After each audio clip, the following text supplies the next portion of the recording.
The advice and opinions expressed by the host of Autism Live and her guests are meant solely as suggestion and should not be in any way construed as child-specific advice. The Center for Autism and Related Disorders advises working with a board-certified behavior analyst who has experience with autism before starting any intensive behavioral intervention. Any choices you make in determining your child's treatment are completely at your own discretion.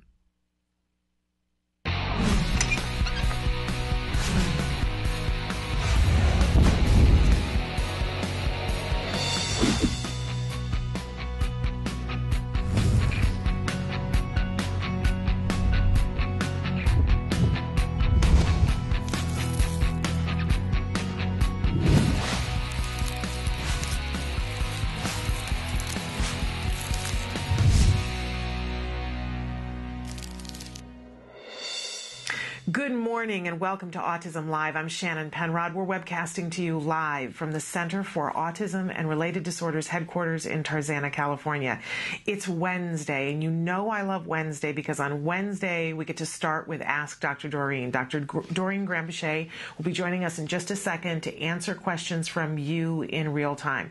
Later on in the show, we'll have Nancy Alspaugh-Jackson here for Let's Talk Autism with Shannon and Nancy. I'm going to remind you right now, while Emily shows you a bunch of different ways that you can interact with the show and different ways you can see the show, I'm going to remind you that there's only one place to watch us live, and that is www.autism-live.com. When you go there, you will see a white box. That box is active 24 hours a day, 7 days a week now. You can type whatever you'd like in there, hit enter. It shows up on our screen, and we have the ability to ask our experts your questions in real time. There is no cost for that. There is no login. We don't have your personal information. In fact, if you want us to get back to you in writing, you'll need to send us your personal information and I will edit it out.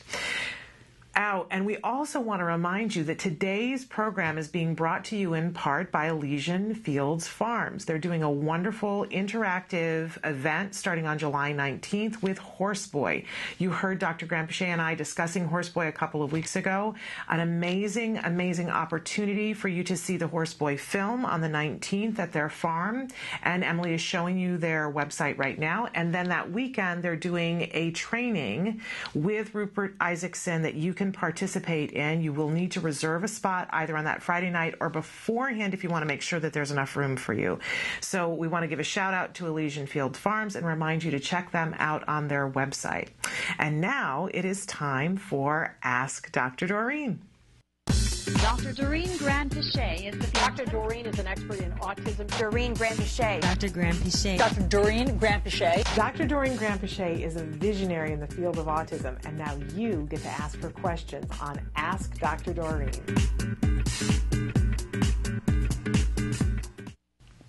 Welcome to Ask Dr. Doreen, and welcome to Dr. Doreen Granpeesheh. Thank you very much. Such a thrill to have you here today. So excited. There are so many questions that I'm excited to ask you today, but I want to remind everybody that when Dr. Granpeesheh is here, and in fact, whenever there is ever an expert on the show, we are not in a position at any time to give child-specific advice. That's right. Yeah, we would be really doing an injustice to our children and the families who write in or call in, and really we're not getting enough information to make a specific judgment about any child, and we wouldn't want to give that impression at all.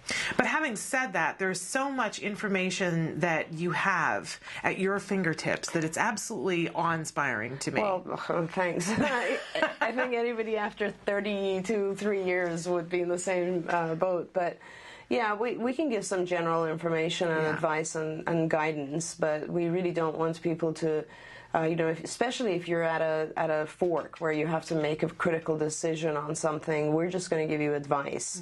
Mm-hmm. And most of the time I'll advise something like, please see a physician or please see a psychologist or BCBA and get further guidance. But it's always, I always have said on this journey that knowing which questions to ask is sometimes 90% of the battle. Absolutely. If you don't know which question to ask, then a lot of times stuff gets left unsaid. So totally true. I love the fact that you give us direction to go in, information to take with us, and more questions to ask. Oh, I hope so. You do. It's wonderful. Thank you. It's inspirational. All right, we're going to start with potty training. Okay. Because it's one of those things that comes up frequently, and somebody's written in a fairly specific question.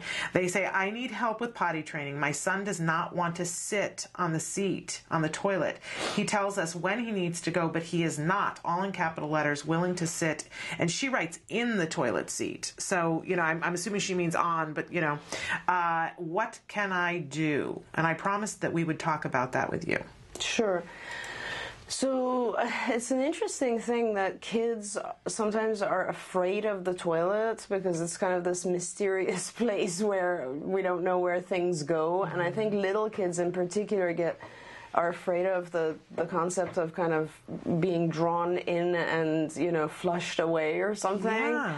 So sometimes we'll start with, if your child isn't able to even sit momentarily, then one of the things that you can start with is just a child potty, because with the child potty, you can see the bottom, and I would actually put the child potty in the bathroom, so close to the toilet, and then you can also model, while the child's sitting on the potty, you would be sitting on the toilet, showing them that everything's okay. Sometimes with kids it helps to throw something in there, and so that the child can see that it's not going away, it's there. And then definitely use a child, one of those booster seats, so that the toilet is not so big that the child feels like they're going to fall in. Yeah. So those are some ways to get the child just to sit momentarily. If that doesn't work, then, basic shaping, which is just have the child sit for 1 second, reinforce them, then for 2 seconds, 3 seconds, and gradually increase the duration of time. And then in terms of just having the child sit long enough to void, it's all about reinforcement. And so you establish how long the child is comfortable sitting there, and then you increase the reinforcers for a longer period of time. A lot of people will make their bathroom just a more friendly place. You can place reinforcers in the bathroom that the child doesn't otherwise have access to. For instance, let's say you can have a TV in there, and if the child sits, you will play the video, but if they don't sit, then you cut off the video. Those types of things, so it sort of motivates the child to stay seated. Yeah, we had such great potty training here at the Center for Autism and Related Disorders, and we literally we took the advice and decked our bathroom out, and it was party central. Right. It was the happiest place on earth next to Disneyland, right? And I love you reminding us that, putting something on the toilet seat eventually when we get them to that point, that makes it less precarious. Yeah, it's a little bit scary and new for kids. And they're tiny little buttocks. They can get in. I mean, the cutest thing is when you see the little guys and they're holding themselves. Yes, balancing. Like on tenterhooks. And now I'm relaxed enough. I'm going to do something here. Yeah, that's right. It can be a very scary place. And I even, as you were talking about it, I was thinking about, my middle name is I don't camp. I don't believe in camping. Yeah. I'm not a camper. I'm with you there. But part of it is that you go to those outdoor potties. And I am a grown adult person, and they frighten me. Oh, God, I hate them. They're so disgusting. They're just horrible. Yeah. So, and if I feel that as a grown person, and I know I'm not going to fall down there, what does a 4-year-old, what does a 3-year-old, what does a 2-year-old think of, this scary little thing that there's a hole? Right. Another thing, actually, now that you mentioned that, one of the things that we do sometimes that helps, and I haven't personally done potty training in so many years, but I mean, the procedure is the same. It's the old procedure by Fox and Asrin. It's a very good procedure that we've used for, I've used it since I was trained, so it's a very good procedure. But one of the things is if your child actually does either urinate or defecate in the potty, in the child potty, then showing the child when you empty it into the larger toilet helps too. Yeah. So for the child to know this is what you're supposed to do. And make that a celebration too. Because I always tell the story about when we were upstairs in the clinic room having a clinic at one point, and we had been working on potty training, and we got very used to modeling and celebrating, and anytime somebody did something in the toilet, it was yay! Yeah. And so we were sitting in the clinic room with all of our, our supervisor and all of the therapists that were working, and my husband excused himself to go across the hallway to the restroom. And it's a little echoey, right? And so he's by himself in the restroom here in the building, and we weren't hearing anything, but all of a sudden we hear a grown man going, yay! because he'd gotten so conditioned to doing whatever, anything. And of course, we all laughed. I'm sure my husband will appreciate me sharing that. That is so funny. But, the celebration of, yay, it's all good, that whatever it is went in the toilet and it went away. Yay! That's right. You always have to have those major reinforcers. That's so important for the kids. And, it is also important, it just occurred to me say this, that you follow a specific procedure, because you really don't want your child sitting there for hours. Right. Like, that will actually mess up the entire procedure because it becomes aversive. So you do need to follow a set procedure. I believe we have it on a bunch of our websites, but Fox Nazarene toilet training procedure, all behaviorists will know that. And really it has some specific steps so that you will get to a point where when your child sits for, let's say, 15 minutes or so, they definitely will void. You're sort of on a schedule. And then you gradually increase the 15-minute durations. But you don't want to just have your child sitting there for a long period of time.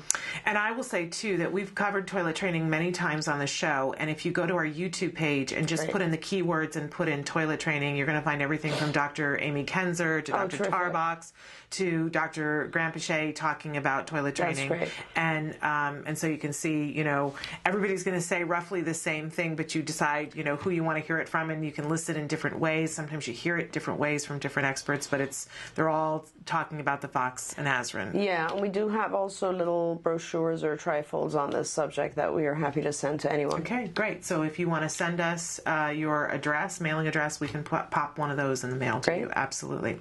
All right, we're going to take a short break, and we're going to be back with more with Dr. Doreen Grandpichet. Send your questions in now.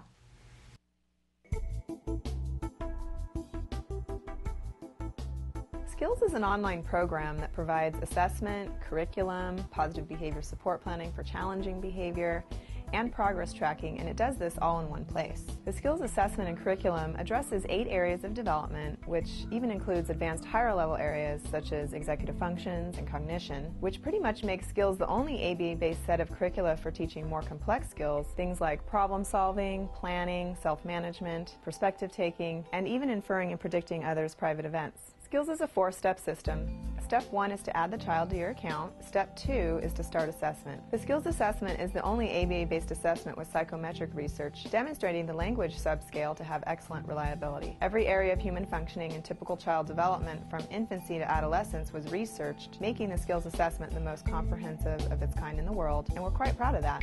Skills is easy to use. Simply click Start Assessment and begin answering questions. Or simply type in a keyword, find specific activities to assess, and add activities to treatment. Step 3. Choose activities. Once you've completed the assessment, Skills selects from a pool of 4,000 activities categorized by age, level, and skill type to provide you with exactly those activities each child needs. Start by choosing a curriculum, then a lesson, and finally an activity.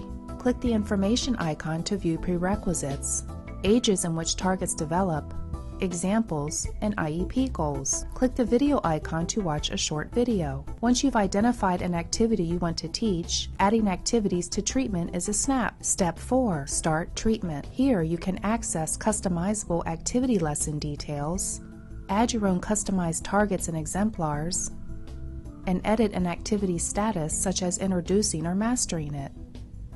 You can even print handouts such as worksheets, tracking forms, visual aids, and other materials. Skills also offers multiple progress charts mapping curriculum progress, lesson progress, and cumulative number of activities and targets mastered over time. The Skills language curriculum is categorized by verbal behavior type so that users can identify progress for verbal operants, such as echoics, mans, tax, and interverbals. Skills is one of the only programs that provides the ability to write behavior intervention plans, or BIPs, for challenging behavior. With just a few clicks, the outline of the behavior intervention plan is written for you and ready to be printed and implemented. You can learn more about Skills today and get started by visiting us at www.skillsforautism.com, or you can call us at 877-975-4559. Skills. Progress starts here.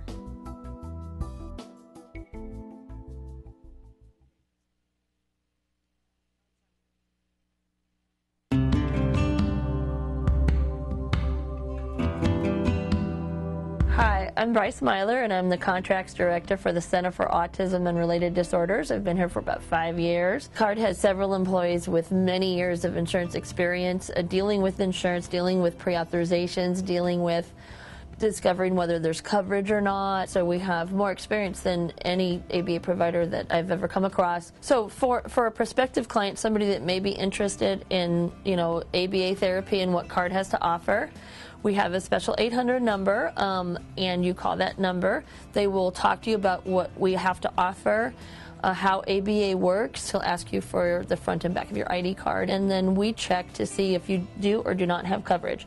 If you have coverage for ABA therapy, we try to do whatever we can to set it up where we can bill for you and you don't have to fight with the insurance company every month to get your claims paid. For California residents, we recently did a series of insurance trainings all over the state, and you can click on the link below to watch pretty much the full presentation. It has a lot of information, how you can get your insurance company to comply with what they're supposed to do, understanding the networks, and many other valuable pieces of information.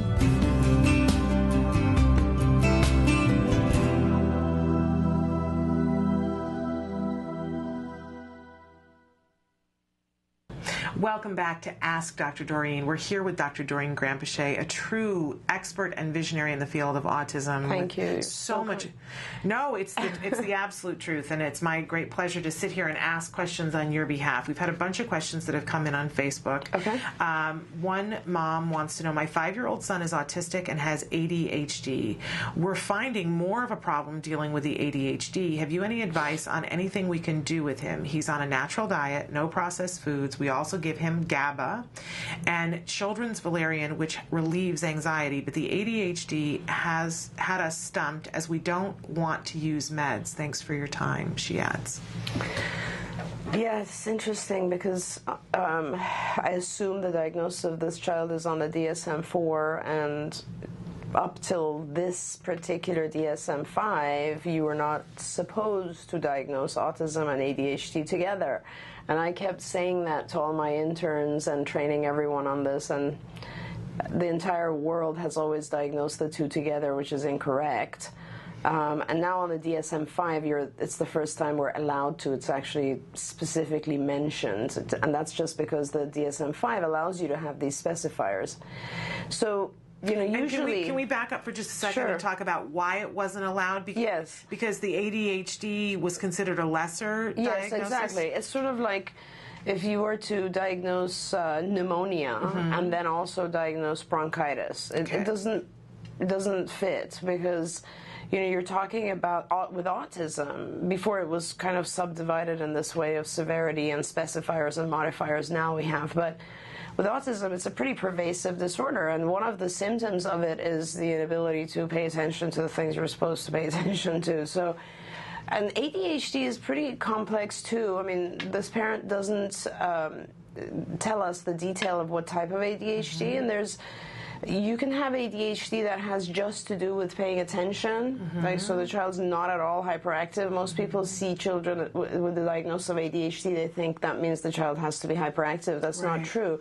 It can be ADHD an attentive type, or it can be an ADHD with hyperactivity, or it can be with both. So the issue is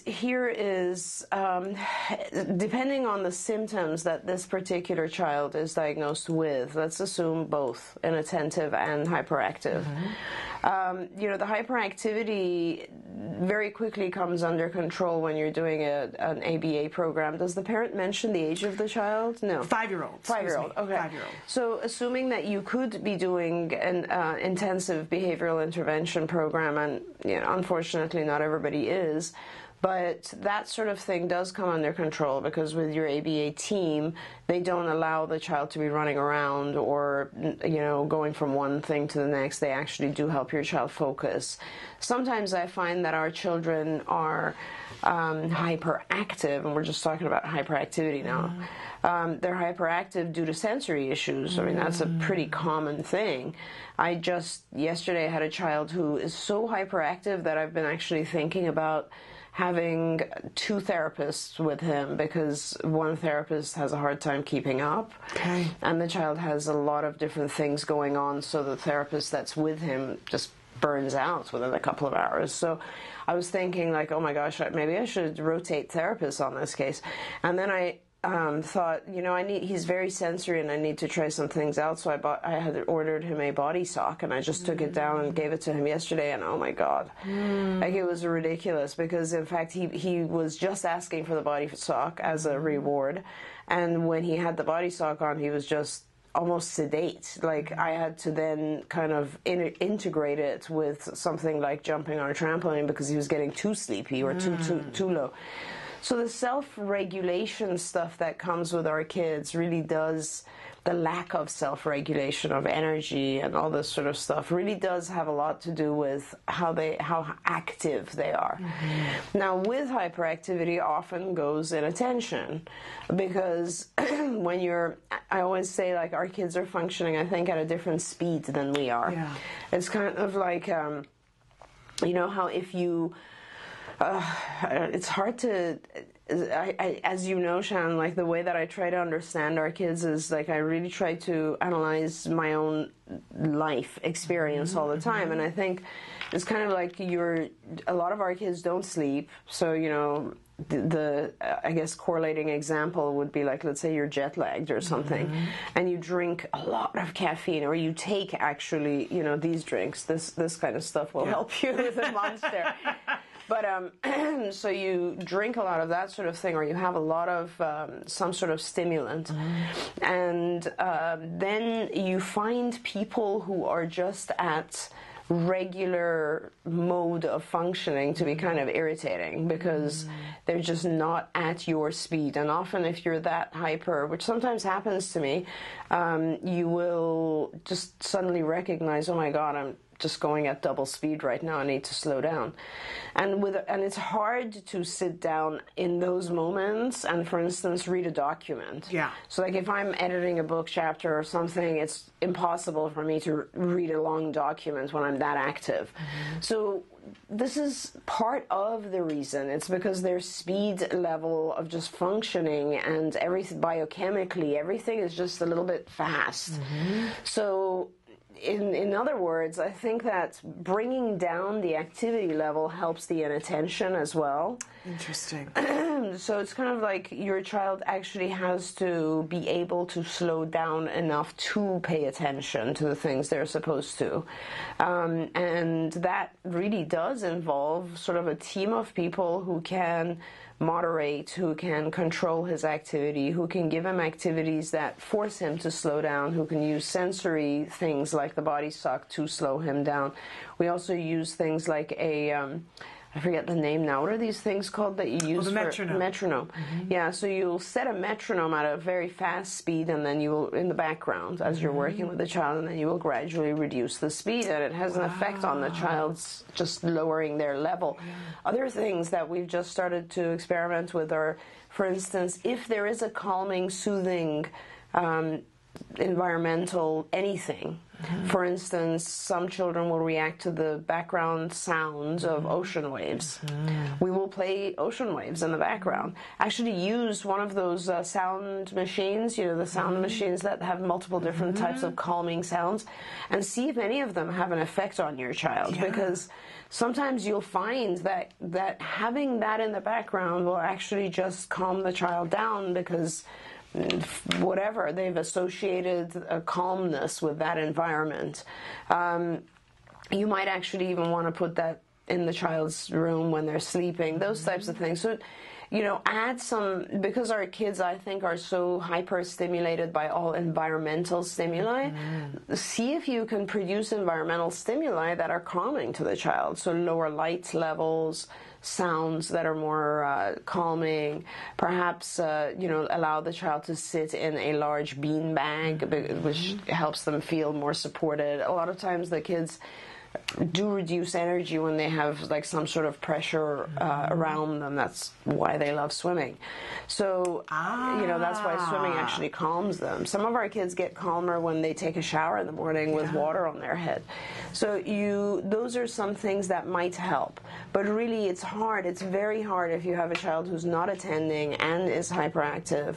You yourself alone, I don't know if I would be able to handle it. You really do need some help in terms of kind of setting up a schedule for the child, regulating, making sure that the child does have calm periods of time scheduled in the day, and then beyond that, learning starts to occur if other issues are not present. Wow, so much there that I want to comment on. But the first thing I want to clarify is, what is a body sock for people who don't know? It's like a big sort of made of polyester thing. It's about, you can order it in small, medium, or large, and it's just like a little, it has a hole, like it's a tunnel. Spandex-y kind of thing. Spandex, yeah, and the child just crawls into it, and sometimes kids will want to put just their feet into it or their legs. Other times you'll see the child immediately just pulling the whole thing over them. It has an opening so you can go in, but the opening can also be Velcroed. So it kind of gives them, and it squishes them. The child, you can't stand up in it. You're kind of in an embryo position, or you're seated when you're in it. But I have never had the experience where a child would feel claustrophobic in it. I've always had the experience, or most of the time, I've had the experience where the child just wants to go all the way inside and close the thing. So it does give our kids quite a significant sense of, I guess, reduced anxiety, maybe security, safety, that sort of thing, pressure all over the skin. And then we start to immediately use it as a sort of something that regulates them sensory, but also gives them a rewarding, peaceful time. I mean, a lot of parents will say, like, I wish I could just have moments in time where he was down-regulated, and that really does help. Absolutely. It's so interesting because we got one for Jem at one point, and he loved it, by the way. And before that, every time the therapist would come in, they would take all the cushions off the couch, and they would burrito and squish him in the... And it reminded me of when he was a newborn, and they taught us how to burrito the baby in the blanket. Safety, yes, exactly. And they said, because I remember saying, isn't that, don't they want to move their hands, and don't they want to... And they said, no, because they'll have the feeling that they're falling through space unless they're being held tight. Exactly.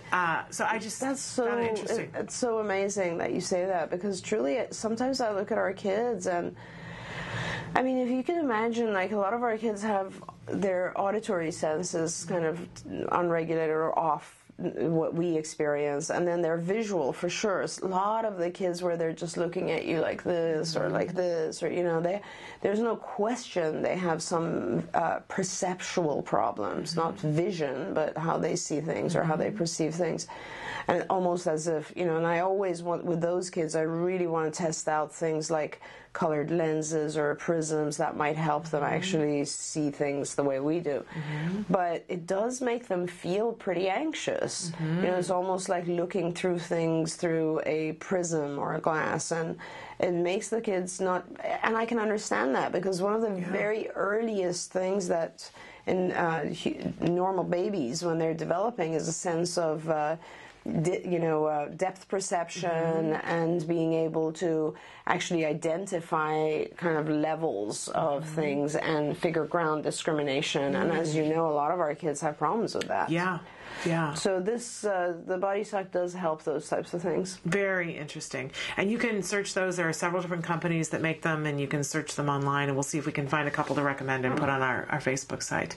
But fascinating stuff. Fascinating stuff. And the other thing that I wanted to comment on was, I so appreciate you saying that that a child can wear a therapist out, and that there might be a child that potentially needs two therapists, because as parents, we judge ourselves about, well, I should be able to do this.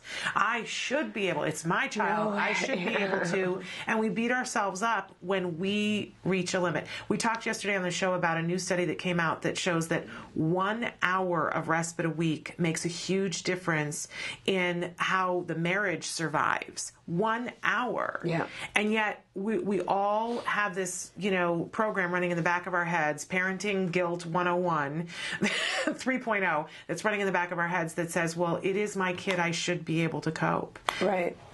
It's unbelievable. It's an amazing experience.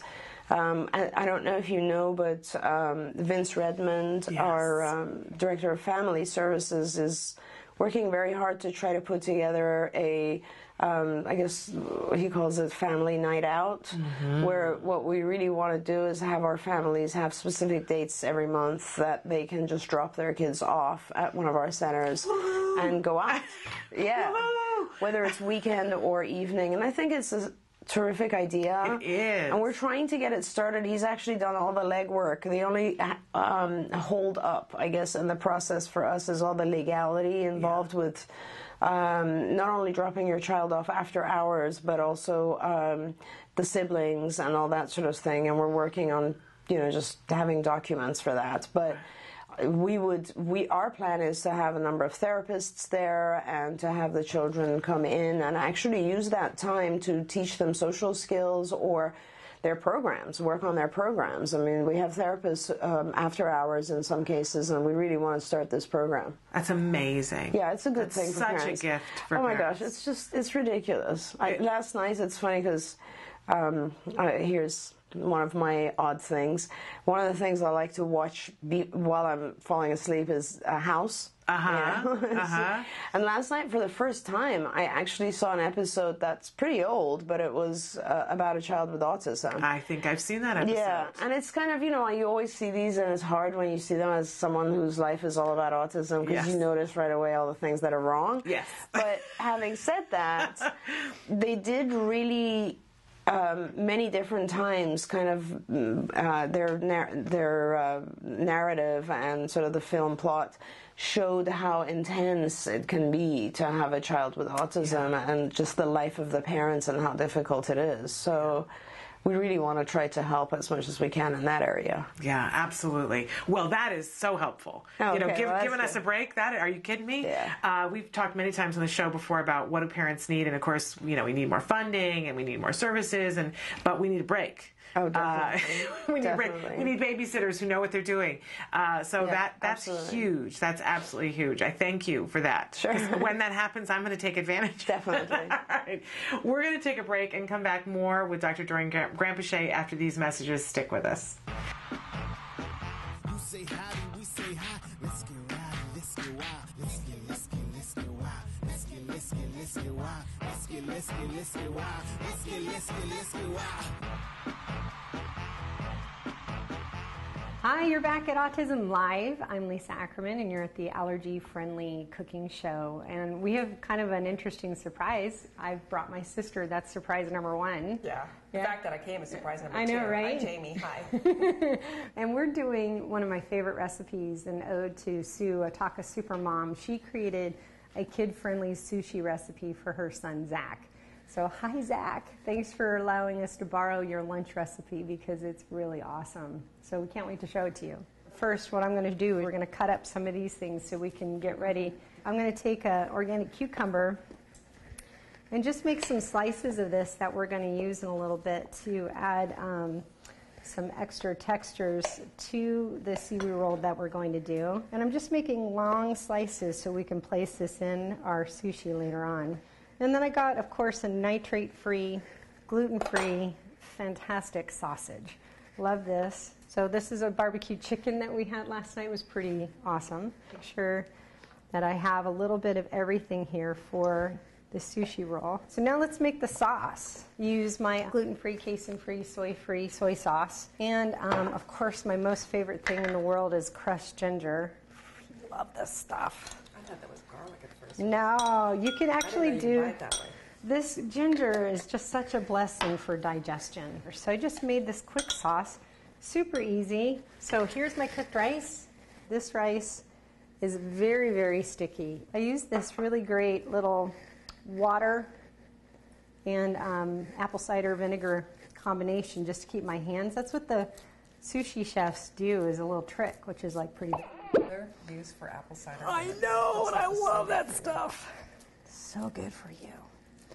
So all I'm doing is just keeping my fingers a little bit damp so the rice doesn't stick to my fingers. And we're just pushing this all through. If your kids don't like green, not a problem. You just flip it over. So that way we can hide the green stuff from our kids and it will be rice out as part of the recipe. So let's have a little fun. We're going to do my favorite, avocado. And if you're sending this to lunch with your kids, you may want to put a little extra of the lemon on there because it will get brown. And I even have sensory issues for the brown stuff. So there we go. There's our avocado. So the next thing I'm going to do is do a couple of the cucumbers. I know, it's so easy and it's so cute, and we're going to eat healthy. You're going to make one for me for lunch today. Yes, right? you can have one for lunch. Now comes the fun stuff, the sausage. So you could put anything in here. Anything. Jeez. Anything. It's really just the simplest thing in the entire world. And then, so, you know, it's sushi kids can eat, and I wasn't joking about that. So I may squeeze a little more extra lemon on there. And now I'm going to take my little sausage, or sauce, excuse me. Just put a little bit on there so we're coating. About a teaspoon. Doesn't it look good? You can get this at any cooking food store. So this is just the little sushi roller, which I think is fun. So I'm going to put this underneath. And I'm going to start to roll. So you got to watch how you go through and roll this. So the biggest thing is to try to get it compacted enough. So when all is said and done, we can hide the green stuff. So again, with cutting sushi, you want to make sure your knife's really sharp. And we also want to get it a little wet because that way it would make it easier for cutting. So I'm going to just cut off the ends. It's so funny. These are our taster bites, Jamie. You can tell me how these taste. Go ahead and try it. Yum. I know, right? See? And your body kind of goes, wait, I'm waiting for seafood. But you've got awesome sausage, chicken. You've got a full serving of vegetables. And is that good? Yeah. Yum? You're not lying? You're not lying? Okay, good. I like more sauce. You like more sauce? We can even put wasabi in there if you like. Yeah, if, you know, I think the wasabi, the issue... Oh, we're making it for kids, sorry. Yeah, we are making it for kids. This is just a fun way to introduce more foods to your kids, and notice they're eating seaweed. We'd love to hear from you. If you have an idea or you want us to convert a recipe, let us know. Jamie, thanks for being my fabulous Flannel White. You can reach us at autismlive@gmail.com or Facebook, facebook.com/autismlive. Or we have thousands of recipes on Taka Now. So, you know, go check out the Taka website and let's get cooking. So we'll see you next time. Thanks for joining us. You say howdy, we say hi. Let's get rowdy, let's get wild. Let's get wild. Welcome back to Autism Live. I just have to say, side note, I'm so excited that I found my bamboo mat so that I can make that sushi. I couldn't find a mat anywhere. I know, I digress. But these are the important things in life sometimes, right? They're the things that make you happy. I found a bamboo mat last night, and I'm very excited to make sushi tonight. Oh, great. Okay. Our next question, by the way, we're here with Dr. Doreen Graham-Pichet, and I take time off to talk about bamboo mats. But Dr. Graham-Pichet, who is a true expert in the field of autism, and more than that, she is a visionary that your view, your far-reaching view of autism has really changed the playing field in so many different directions. So. It has, and it continues to, and such a wonderful opportunity for you at home to be asking her questions, pick her brain in this period of time. Okay. So we have a parent who wants to know, when enrolling a 2-year-old nonverbal child with autism spectrum disorder in a school for full-time ABA, what should we look for? How do you determine if the facility is adequate or doing ABA the right way? Oh, what a fantastic question. Yeah. We actually have, we used to have, and I hope that, I don't know, marketing sometimes will change the website content, but we used to actually have a section called What is a Good ABA Provider? Mm-hmm. Let me see if I can try to go through some of the key points here, because this is a very, very good question. Okay, so This is interesting. I didn't know that there are too many full-time schools, or for ABA, but well, we have one, so I guess they're spreading all over the place. What you're looking for, I guess primarily, there's a lot of things you're looking for. You're looking to, everything that I'm going to list, I think, will give you, goes under the heading of, does the provider know what they're doing? And there are different ways to evaluate, does the provider know what they're doing? The first way would be, does the provider really understand my child?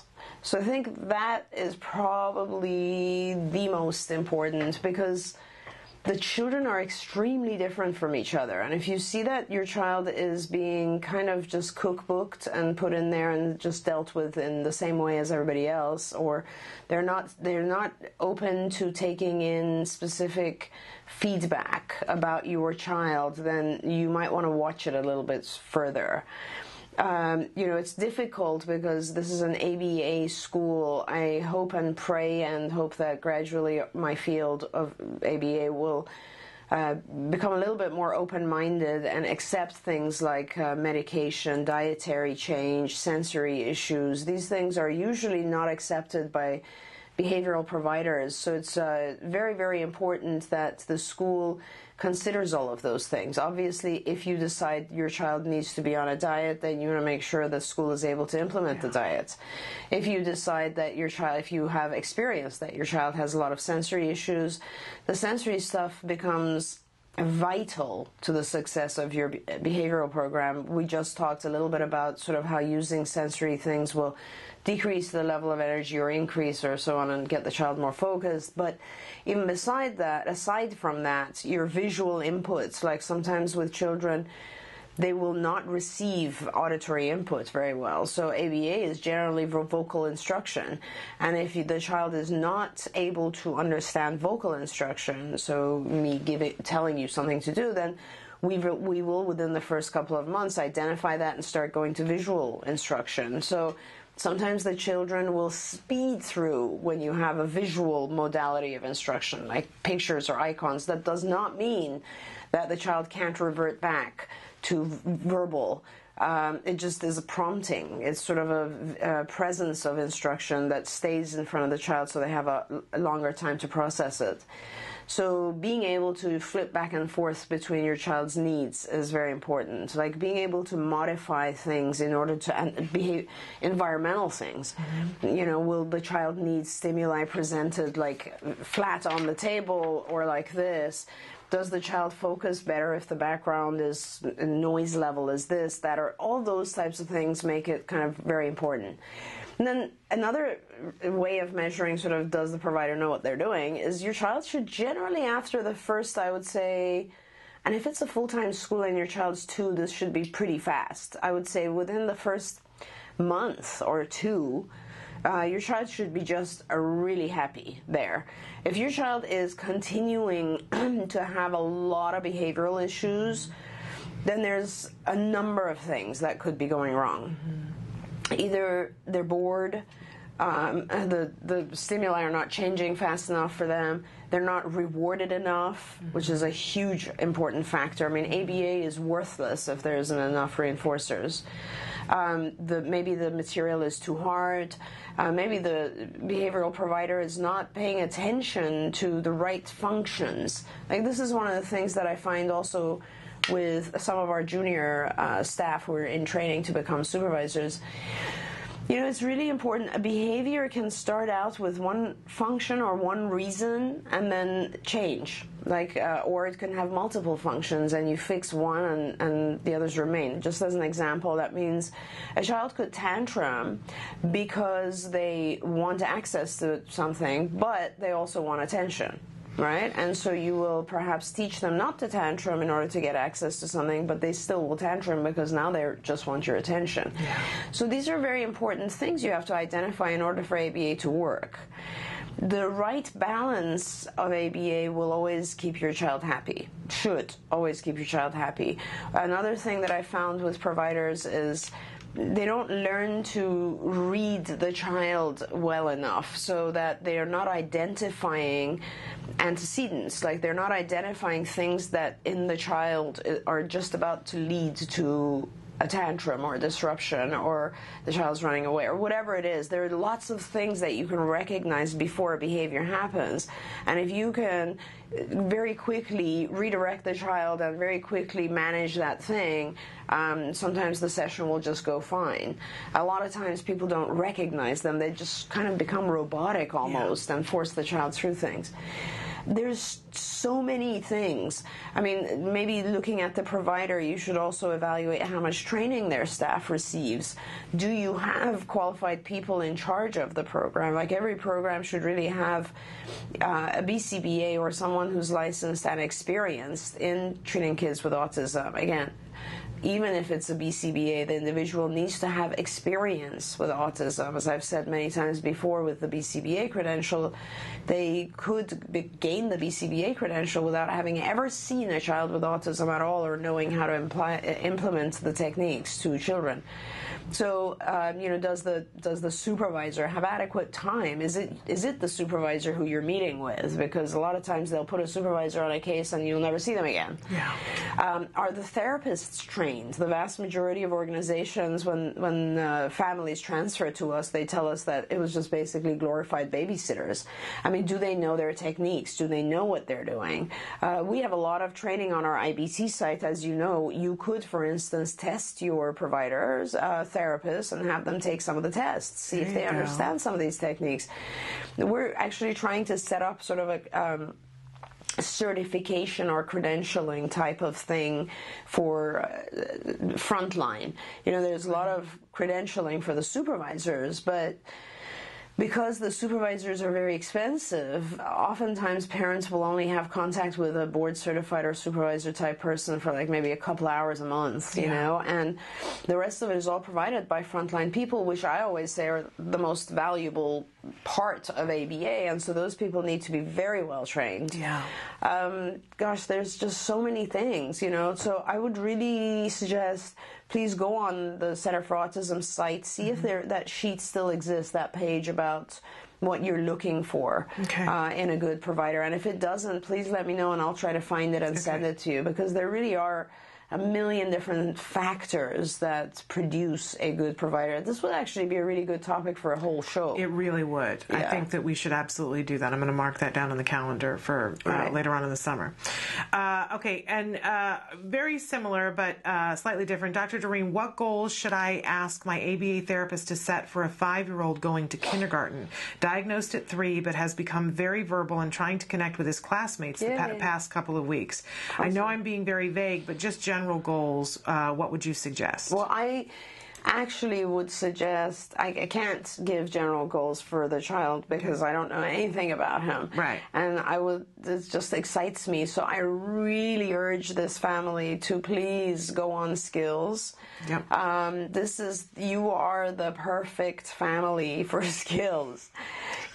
Skills is our online assessment and curriculum and treatment planning, everything. And even if you just go for 1 month, which will cost you $75, I really, really encourage you to do that, because what you'll do is you'll start with an assessment, the index, and you'll answer a whole ton of questions, which is very time consuming, but it will give you the answer that you're asking here, what you're questioning, because it'll give you the exact areas that your child is needing to learn, what they're, according to their typical age, what things they should be doing in every area of functioning, from language, social, cognitive, you name it, motor, adaptive, academic, whatever, every area. And it's terrific, really. And what you do is, once you answer these questions on the assessment, and the assessment is just really, can your child do this? Can your child do that? Yes, no,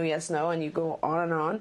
And after you do that, the assessment will link to all the lessons that your child should be working on. And it'll actually tell you what other lessons are prerequisites and all this sort of stuff. It'll even allow you, without doing the assessment, you can also go into the actual curriculum and just scan through all the social. For instance, you're asking about social. the reason I can't answer this is because it's not like there's 10 social lessons. There's more like 400, and they're dependent on language lessons and on cognitive and on EF. This is a pretty intense, intricate matrix, because often I find people try to teach one skill, and the reason the child's not picking it up is because there's 5 other things that should have been taught, and it's just a way too big of a skill for the child. So if you do that for this particular family, you'll get a really terrific set of things to teach. Absolutely. And just hearing you talk about it, it just re-excites me, because I'm a skills user and I love it, because so often as autism parents, we will be in a situation where we feel like now that more therapy is available and there's more awareness, that there's a conveyor belt, and they go, oh, cookie cutter, your child has autism, bink, this is what you're going to get. And yet you look at 2 different children, same age, 2 children with autism, and they need entirely different things. So this not only empowers you because it gives you the snapshot that you get to have of this is where my child is, and you get to see visually on a graph, oh my goodness, my child's receptive language skill is significantly lower than their expressive. Right. Now I've got a direction to go in. I didn't know that before. Right, or even percentages of areas, like when you look at all the different domains of functioning. Sometimes people are so worried about social, they don't realize that, language is 3 years behind. I better focus on that. You know? And nobody really has the time to sit down, I found, and that's just my experience, nobody has the time to sit down and explain this is exactly where your child is in all these different areas. But you can look at it. I'm a visual person. You can look at it on a chart and go, wow, this is my child right here. This is where I need to teach. And that empowers you to be in an informed place when somebody comes to you and says, and I hear from this parent, what can I ask my ABA therapist to be working on? Because with any luck, your ABA therapist should be coming to you and saying, here's what we want to work. And I think that's what I'm finding a lot. There's so many people out there who've maybe worked with 1 or 2 children, especially in remote areas where it's harder, and they will claim some level of expertise. And there are 2 different aspects to expertise in ABA. One is knowing the techniques. So, if you're board certified, if you're a BCBA or BCABA, you're pretty well trained in the techniques that have to do with, mostly, those are the techniques that have to do with reducing challenging behavior. Now, in some programs where you're getting your BCBA, you will also learn about the techniques for teaching. Those are different techniques. Those are like, they're based on the same principles, but they're different techniques. Like DTT, NET, fluency, all these different techniques. Now, when you know the technique, that does not mean you know anything about curriculum or content. So, like, you'll know how to teach something to someone, but you won't know what and in which order. And that's, I think, the value of skills, in that it really does help organize things. These skills, human skills, are too intricately involved. And as you know, Shannon, it took us over 16 years to kind of develop this matrix. So it's a pretty intense matrix. And with computer technology and intelligence, it's so amazing that it'll, like, put them in an order for you, and by age, and by kind of, it'll make you see that something is a more complex version of an easier thing, so you should teach the easier thing first. And there's a lot of that sort of thing. It does the thing that I'm always talking about here. We want to be as efficient and as effective as we can be, because we don't have a whole lot of time. That's the truth. Our child is getting older, and they have the potential to get further behind or being caught up in this moment in time. And it makes us efficient and effective, and it empowers us as parents. So, and also, you mentioned something that is very true, is that, when you do have most of the providers, when you have a kind of cookbook approach, it's the level 1 approach. It's the approach that you usually take with the young child. So a lot of parents will come to me and say exactly what this family wrote, which is, my child was diagnosed around 2 or 3. They've learned a lot of stuff. They're doing really great. Now they're 5, and we're really much more into the social realm. And my ABA provider doesn't know what to do. And that's kind of, I guess we've become known for that level of expertise, and a lot of people come to us at that age specifically for social and advanced programming. And skills will give you you know, the three main advanced programming curriculum areas, which are social, which is the largest curriculum we have in skills, cognitive, which really goes into teaching the child things like perspective taking, thinking, beliefs, knowing, knowledge, you know, those types of advanced things, and executive functions curriculum. And the executive functions, of course, goes heavily into things like organizing yourself, self-regulating, planning, inhibiting, you know, things you're not supposed to, distractibility, all that sort of stuff. And all of this coming together is really what you need. Fascinating. Okay, we don't have a whole lot of time, and I want to get to this question because I feel for this mom. Sure. I can relate. My daughter is 7 years old and has moderate autism. She is good for my husband, but it's almost like I have a target on my back. Oh, yeah. She does all this stuff to me. I try to ignore what she does, but it's so annoying. What can I do? I was the punching bag. My son cycled through stuff, and he didn't punch anybody else, but I would get it right in the face. Really? Yes, and I got help here. I yelled SOS, and SOS helped me. Yeah. But I know that there's a particular just horrible feeling that comes when you know you're the person that's getting it and other people aren't. Because you go, clearly I'm part of the equation. There's no question that the majority of the time the mom is the one that gets it the most. I honestly, I think it's a number of different reasons. This is kind of the psychologist in me answering this.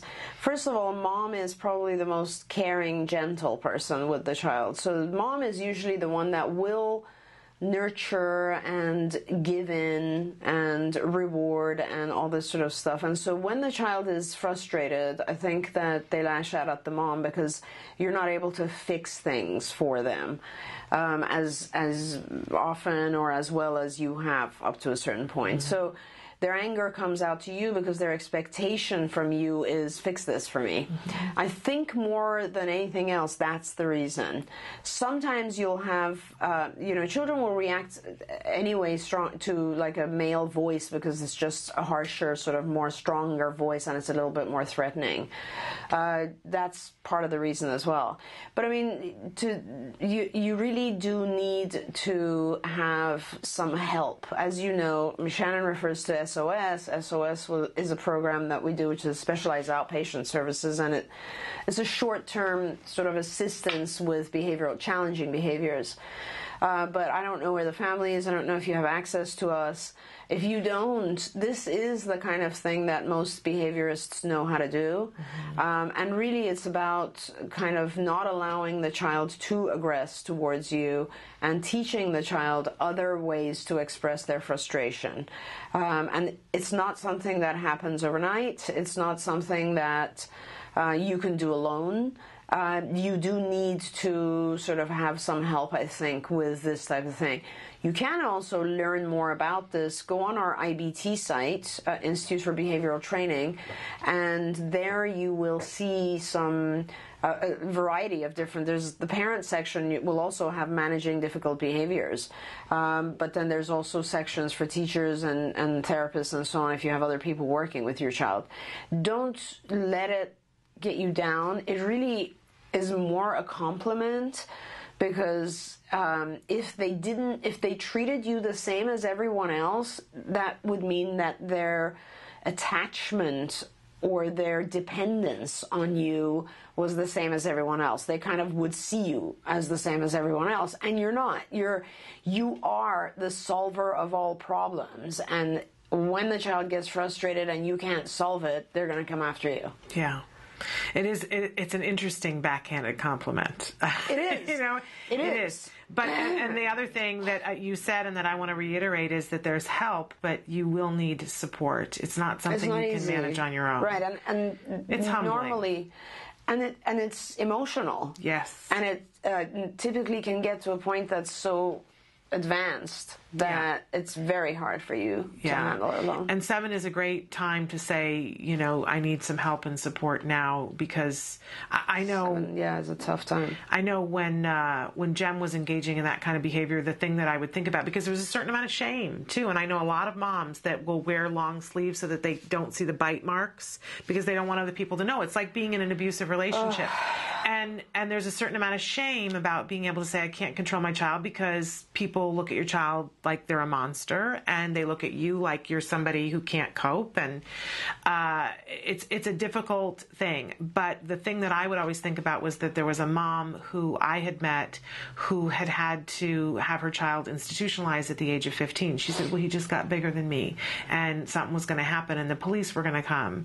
And so she said to me, you make sure you take care of it while he's young enough that you can. And that was the thing that always haunted me, and said, I got to get on the stick. I got to get somebody here help me. Otherwise, it's going to come back later on. So yeah, the younger the better. Yeah. It does really get much harder. Yeah. And it's amazing when you have a good behavioral program to handle these things at a young age. Like, it just allows everyone to sort of see the sweetness of the child for the rest of their life. Yeah. I mean, sometimes when our kids grow up, and even if they have not recovered and they're having a lot of difficulty, they're just the sweetest human beings. And a lot of that has to do with the fact that they sort of learned what's okay and what's not okay behaviorally early on. Yeah, but you need some help and support. Yeah. Unfortunately, we are out of time, and it is time to say goodbye. And we're not going to be having Dr. Grandpichet for the next couple of weeks. I'm not going to be here, and so but we will be doing shows again starting in July for Ask Dr. Doreen. And in the meantime, you'll be able to watch previous episodes, including the one that we recently did where you explained the DSM-5. I know a lot of you have been writing in about that. It does exist on YouTube. I know a lot of you are watching that. The slides are also available on Facebook, the things. Just really quick, some parents are asking, when is it coming out? It's out. It's out. I should have brought it. It's on my desk. The DSM is out, and it is published, and it's on my desk, and the presentation that I did is based on the actual book. I don't know why you can't find that much information on it online. I don't know if... I'm not sure what's going on politically. As I mentioned, it could be that it's not kind of merging with the ICD or the International Classification of Disorders book yet.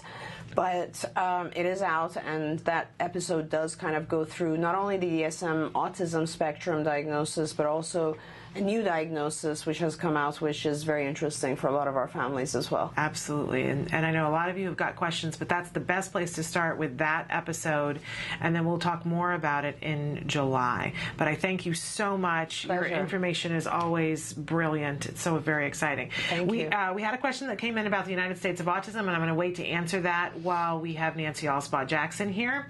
And we are going to go first to the A Word, this wonderful ongoing documentary that's being made here at the Center for Autism and Related Disorders, following a little boy, Jack Riley, as he gets his diagnosis and begins that early intensive ABA in his home.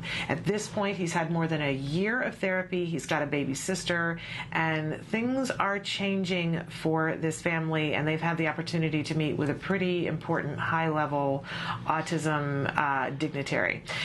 We'll be back with Let's Talk Autism with Shannon and Nancy, and you're going to want to stay tuned, because we've got a couple of experts at teaching swimming and swimming safety for our kids. Really important coming up in the summer months. So take a look. This is the A Word. I know a cute little blue-eyed boy, and his name is Jack.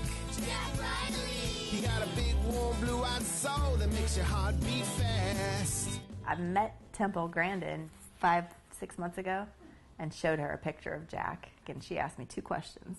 She asked me if he's talking, and I said yes, and she asked me, is he getting 25 to 30 hours of one-on-one behavioral therapy?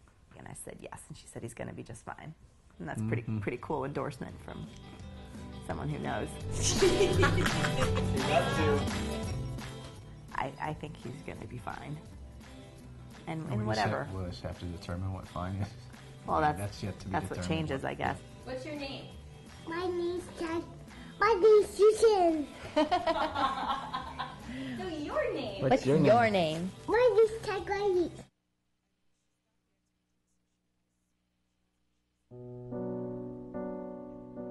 When you find out you're having a boy, you always think like, oh, he's going to play football, he's going to do this and that. And then when he's diagnosed, all those things get washed away. like that piece that's always in the back of your mind, you know, where is he? What is he doing? Is he safe? We really didn't know what we were dealing with. I wish that they could have directed me a little bit more and provided me some information. I was a young mom. I didn't know what it was like to raise a boy, despite a boy with autism. Hundreds of thousands of families are not getting the help they need for their children with autism all around the country. ACT Today is determined to bridge the gap. These families really have to go through a lot to get a grant. The application process isn't easy. The records, the diagnosis proof, they're really battling for their kids. So when we can give them a grant, it is so wonderful to see that they succeed in getting that help for their children. Our founder, Dr. Doreen Graham-Pichet, is an amazing woman, and she is one of the world's foremost authority on behavior of children with autism. She's extremely knowledgeable, and she oversees every single grant we give. She is part of that process. People may think of autism care and treatment as simply schooling or therapy, but we provide important safety supports, things like fencing, for example. The whole family's living in fear of that child running out into traffic. I recently delivered an iPad to a little boy with some of the apps that are out there for children with autism. Miracles happen. I got the iPad from ACT. From ACT? What did it say? Can you repeat that, Dustin? I got the iPad from ACT. We have helped so many military families, and when I think of these brave families that are fighting two battles, one to protect our country and one for the right treatment and care for their children, it breaks my heart, and I think we have to do more as a nation to help them. There's not a day that doesn't go by that we don't think about it. Some people say, oh, he's normal. You don't see the battles that I see every single day. My husband does have to deploy, and when they get on that bus, that might be the last time that my kids ever see them. So I called, and they informed me that he had received the grant, which was like a blessing from above. I was just like speechless. I just started to cry because, without it, we would have been lost. The ACT grant was a total miracle. Without that, they wouldn't be able to receive the service dog. So we're so appreciative what they've done for us as a family. Recently, ACT Today funded a program for military children with autism in San Diego, the Inclusion Films program, which is run by Joey Travolta, and teaches kids on the autism spectrum literal filmmaking skills. They learn how to make a movie. Are we ready? There you go, got it. Okay. Everything that goes into the process of making a film goes into everyday life. So they're learning life skills, they're learning to collaborate. It was really nice to know how much they were enjoying this camp, and they're with people who are supporting them and are making them feel great about themselves and their differences and their similarities. And I get two kids that are working together and apart and together and apart, so it's an interrelationship as well as a camp and a learning experience. It's so fulfilling when I get letters. One stands out for me, a boy who was 14 with Asperger's, and we gave him a grant to go to a drama camp. He wrote to us and said, "Dear ACT Today, thank you for letting me belong for the first time in my life." These kids are remarkable. We underestimate them. They're so knowledgeable, they're so capable, and we can change the life of a family, which means changing the life of a community.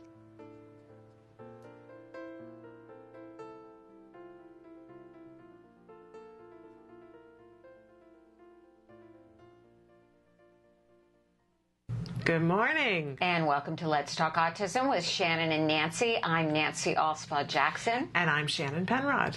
Hey, girlfriend, you look very beautiful in that blue. Well, and I was just saying, cream is such a great color for you. You Sorry look like for the a Mutual dignitary. Admiration Society here. We have to get this over, right? It's important, too. But I feel like I haven't seen you in a month of Sundays. And I don't know why that is. It's been a crazy week. It's been a crazy week. Fast and furious. Yes, we were both doing some pretty exciting things on Saturday, which we're going to talk about later on. I went to Stephanie's Day, the great resource fair at KCBS. Yes. And saw a lot of folks we we know there, so we'll talk about that. And I was actually with your husband and a bunch of other men. I heard. And can I just say, I've always been a fan of your husband, but he's a pretty remarkable man, and he said some really incredible things about you behind your back. Oh, well, that's nice to hear. I try to say good things about him behind his back. Yes, you always do. You say wonderful things about him. And we'll talk a little bit more, just a soup song. We want to give just a flavor of what we were doing with all those men. Sounds like it's going to be an amazing It is going to be an program. amazing thing. But we've got some exciting things to talk about today, and we have some wonderful guests that are going to be joining us. We do.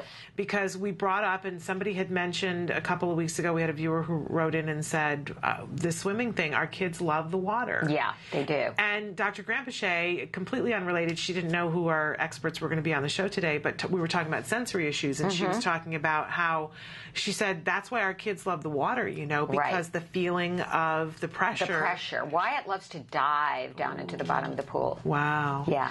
Interesting. And I had never put that together before. That is, but our kids are really attracted to water, and we need to keep them safe. Yes, we do. That's a key. Very important. We need to keep all kids safe, especially children on the spectrum that don't have that fear, the knowledge of what is danger, what is right and wrong. So we're going to have some experts talking about that. But first, we have our In the News segment talking about some... And some of these stories are disturbing, I have to say. So why don't we start with the disturbing? And, I often say to my husband, I don't need to watch the bad news on television because all the news seem to be such bad news. We try to bring you hopeful segments and stories about research and developments, but we also want everybody to be aware of some of the things that are happening out there that require our attention. And these two stories were very disturbing to me. Absolutely. The first one, that a 14-year-old boy recently was discovered stabbed in his home in River Grove. And this just happened on Sunday, 14 years old. And all of the facts are not in from the story, but he was in the home with his mom and caregiver. Yeah. And it was unclear for me from the story because the way it was worded, it made it sound as though it was the caregiver for the mother. That's what it said, her caregiver. Yeah, but I think that might be... Well, I don't know. Maybe she has a disability. It's possible. Both of the women were 50 years old, and the mother is identified. And by the way, the boy's name is Alspaugh-Jackson, and his mother is Dorothy Spardalakis, and both of the women were 50 years old. They were found in the locked apartment. There appears to be no sign of forced entry, so that whatever happened in the room. There was a note that was given explaining some of the events that happened. They have not released that to the general public, but the 14-year-old who had autism, there had been several events before where police had to be called. He was a particularly large young man. At least 6 feet and weighed about 225 pounds. Right. And there were issues of controlling this large young man and his challenging behavior, who he, by all accounts, was reported as being greatly affected by autism. Yes, severe, and that there had been, that police had been called to the home at least 7 times since November to help Alex's mother and her caregiver restrain the son. So it says that Alex had struggled with severe autism his entire life, and autism advocates had pushed to get him the medical help he needed. I don't really, I don't know what kind of advocates those were, whether they were school-appointed advocates or regional center or whatever there is in that area. But clearly, 7 times called to the home. If there was concern about this young man's ability to be safe to himself or others, it's a big concern to me that the authorities were not helping this child get the help he needed. Yeah, absolutely. And ultimately, to had this tragedy happen, and we don't know, and we don't want to speculate what exactly happened in the home, but however you look at it, however you turn it over, this was a family in crisis. Yeah. And a young boy who was in crisis. And, it sounds as though there were people who thought that they were making an attempt to give help, but not enough was done to intervene at the right time. Now, none of us are mind readers, and none of us have a crystal ball that we can look into the future, but it really brought home to me how important it is to listen when you hear that people are in trouble, and to take note of it and to provide help and support and action when necessary. Yeah, well, these stories come up all too often. They do. Just as they do stories of children that are beaten and abused in foster care, and beaten and abused and kidnapped and not found, even though there have been complaints to authorities. We realize that with the budget cuts on the national scene and on the local scene, it can sometimes be a very daunting task to take care of these types of emergency situations. But these stories should not go unnoticed. Absolutely. And there's far too many of them in the world of autism. And I also want to say, if you're somebody who, we were just talking with Dr. Granpeche about how sometimes we feel as the caregiver that there's a target on our back. I shared that my son was punching me in the head, and I had to get honest about that and ask for help. If you're somebody out there who feels, and I said very, I don't know, eloquently, but very loudly, I said, I need some help. Things are going south and I need some help. Feel free to do that. Okay. If you're in a situation where you feel like, you're at the end of your rope and you've made all the knots that you can, don't wait that long. And Shannon, when you say you need some help, did you say that professional help? On all immediate fronts. help? When I asked for the help, I came here because we were getting therapy, but I came to our supervisor here and said, I need help. This is what's happening when you're not here, and I have been trying to deal with it in this way. It's not working for me, and I am, I'm going to fall apart over it, and something bad is going to happen. I don't want to hit my child, or he's going to hurt me. I don't know what's going to happen, but I need some help, and they got help for me that moment. It wasn't even later on that day. They got help for me right away. And I do think it's a matter of asking the right person. And I lucked out that I asked the right person. But I would encourage all of you to ask for help when you need it. Yeah.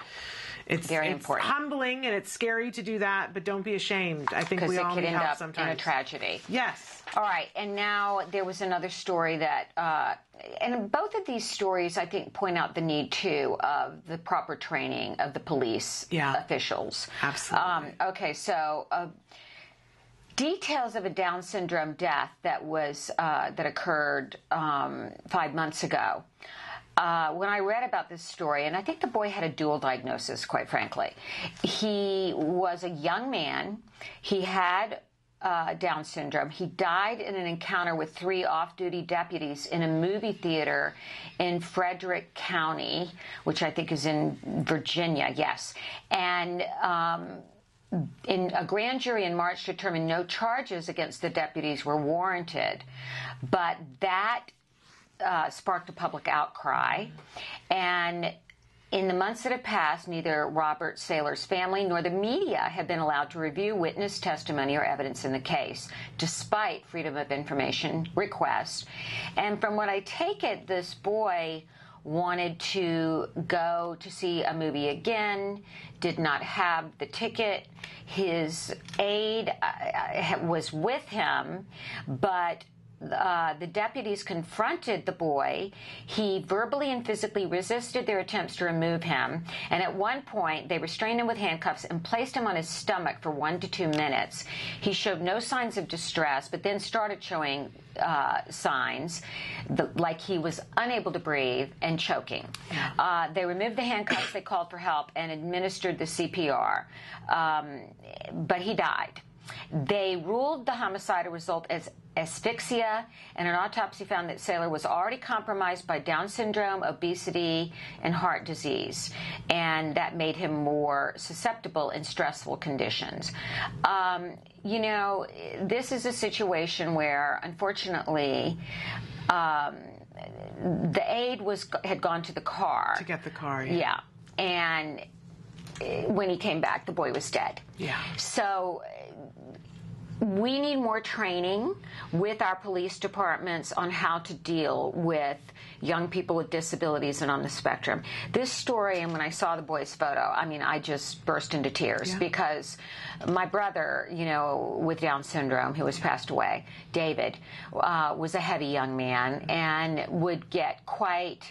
I could see him totally not understanding. You have to buy a ticket. Yeah. And if he couldn't respond and he was thrown to the floor and sat on and handcuffed, let's just put it this way, it was a horrifying, I visualized that scene with horror. Yeah. And our law enforcement personnel need to know how to deal with individuals with ASD, and this story and disabilities points that out.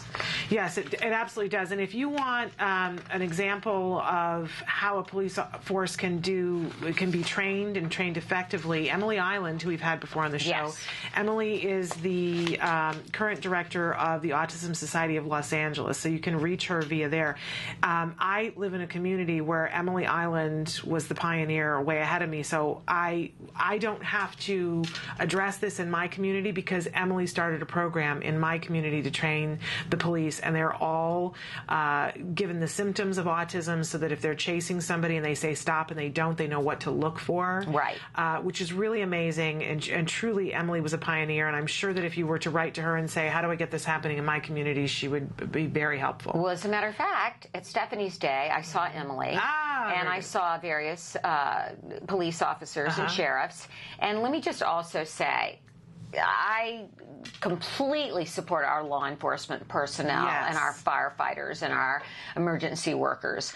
But it was very interesting because, Emily showed me this program. I spoke to an officer who's going to come on the show and talk about the program. Great. So we do have that coming up. And I just want to say most of our public safety personnel, they want to learn. Of course they want to do. protect us. This is not an indictment when I say they've got to be trained.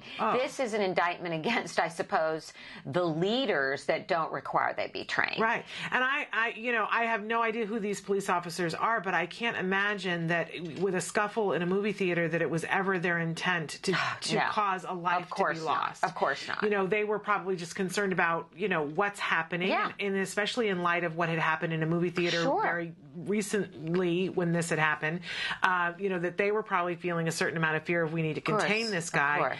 But if you don't have the proper training, we know this with teachers too.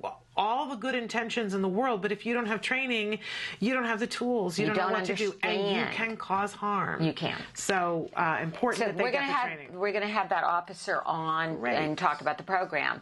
All right, so I got this email yesterday from the Sacramento office, Dr. Lou Vismar and Bob Giavatti, who are up there as consultants on autism legislation. And it said that several health care provisions were conspicuously absent from the Legislative Budget Conference Committee's budget agreement with Governor Jerry Brown yesterday. The plan has no mention of repealing a 10% Medi-Cal provider rate cut, nor a plan to fund autism services. So I'll find out further today what this means, but evidently a lot of what we had been hoping was going to be in the legislative budget hearing was not there. Yeah. And it said the agreement omitted a proposal to set aside $50 million in general fund money to pay for autism services. And whether ABA will be covered as an essential health benefit starting in 2014 is still up in the air. But yesterday, advocates were assuming the worst. It's not a good day for people with developmental disabilities, especially autism, said Kristen Jacobson, co-founder and president of Autism Deserves Equal Coverage. The most effective treatment for these kids, this is the most effective treatment for these kids, ABA, so it's the equivalent of denying insulin for diabetes. Can you imagine denying diabetic kids insulin and then saying, what's the big deal? No, I cannot. And I have to say, I was sharing this with some people yesterday because I was saying I don't understand. I don't quite understand what's happening because things have been cooking along and going in a good direction. And this then it comes up yesterday. And this comes up and you go, wait a minute, how can this not be a part of the discussion? And somebody said to me who doesn't have a child with autism, they said, but you guys get so upset before something happens. And it usually turns out that you get all upset and then it all works works out okay, fine in the end. And the example that they were citing was when the legislation originally had passed for California for insurance reform, and it had passed both in the Assembly and the Senate, and then it went to Governor Brown's desk to sign, and he had a certain number of days in which to sign it. Now, in my book, you sign that thing. What's you've already gotten the outcry, sign it. What are we waiting for? And I understand they have to have meetings, pens have to be picked up. I get it. But then he waited and waited and waited. He had like 30 days to sign the thing, and we got down to the last 2 days, and he hadn't signed it. And I had been saying, it's all right, he's going to sign it, he's going to sign it. We were 2 days away, and everybody in the autism community was saying, call, call. And I was saying, do we really have to do that? And what I was told by somebody fairly high up, yes, you do. You do. Because if they don't see that you care, then it gets backburnered or it gets pushed off on the next thing. Okay. And so this person was saying, and see, he signed it. He signed it in the last few hours of the last day. And I don't know why we have to go through that. But apparently our politicians need constant reinforcement. They need to know what we care about. Well, from what I understand, though, these healthcare provisions were absent.